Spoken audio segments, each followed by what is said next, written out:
Guys, so in my last video where I was replacing the prop and spinner, I noticed that this little plate was missing, which is totally weird, and that's where the steerable tail gear is, steerable tail dragger, if you will.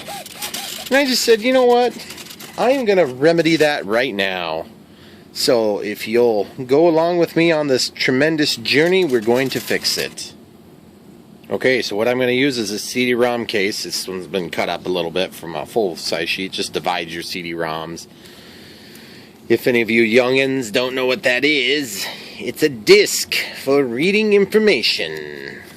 A compact disc, to be exact. Alright, so we're going to line that up, and we're going to cut it. And then we're going to take and cut this. Just like that. We're going to see if our size is approximately right. And this is going to be a function of CA and skills to pay the bills. And we're basically going to glue this in and around that little tail dragger. So we're going to take and we're going to cut a slot. And then we're going to take and we're going to cut a round opening. And it's just going to be a very, very simple thing, but you don't want to do a hole punch. It'd be too much material. Okay, so we got that. Now we're going to take and cut the same exact shape and size, except we're going to do it on the other side. We're going to cut our slot on the other side, and that way we can slide it around the tail dragger. Of course, the other option is pull everything off and do it that way, but not doing that. Way too much work. So we're going to take that. We're going to line those up, get our square corner, just like so. Then we're going to take this thing, we're going to trim it, and then we're going to trim it.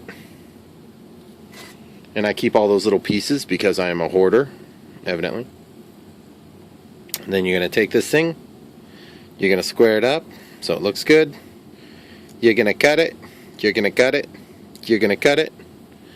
And you're going to cut it once again. And you're going to end up with something that looks like that. And then you're going to take and slide this around one way. And then you're going to slide this around the other way. And in such fashion you shall create a cover. And it will work very nicely. Now all you got to do is just glue all that crap together once you get it all aligned properly. Which I don't yet. And I will in just mere moments. Obviously you want to do this so that when it's done it looks beautiful. So I'm actually probably going to just take and grab my handy dandy forceps, which have a clip, and I'm going to take and hang on to this tail dragger in a way that holds that, because these are heavy.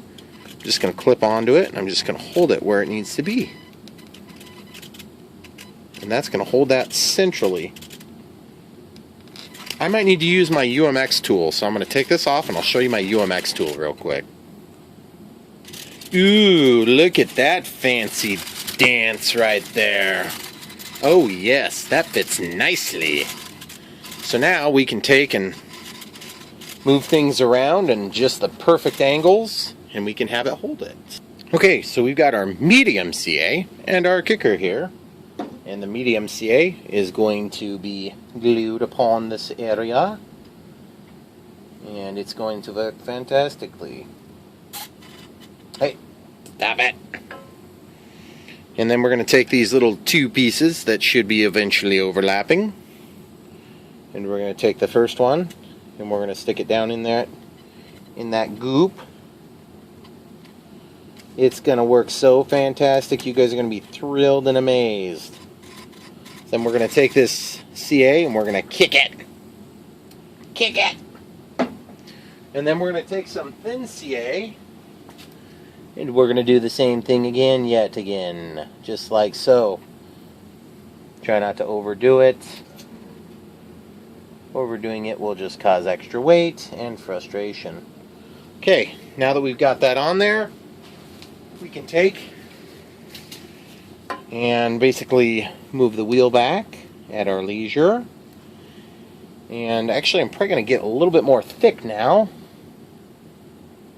I'm just going to coat it. And that stuff's going to soak into that little CD case there.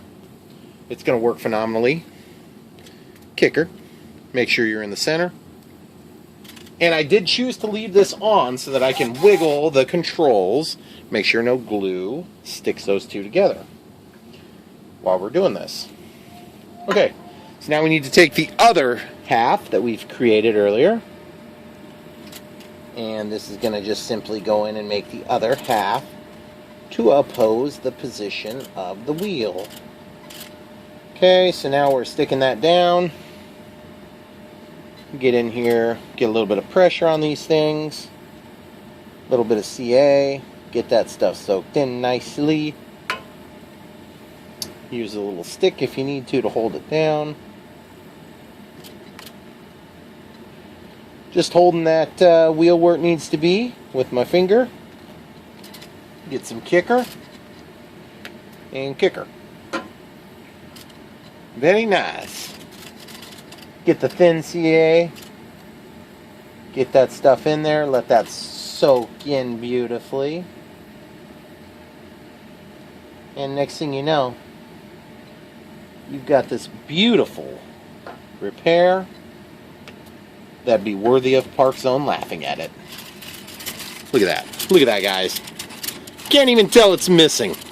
Nice and toasty right at the moment. And look at this. Look at that. Oh, still works perfect. Fantastico. So, guys, this was really a tough repair. Except not at all. I liked it. I think it worked easy. I think you can do it. If you're at home, you're watching this thinking, can I do it? You can do it. Trust me, you can. Don't forget to like and subscribe. Thanks for watching.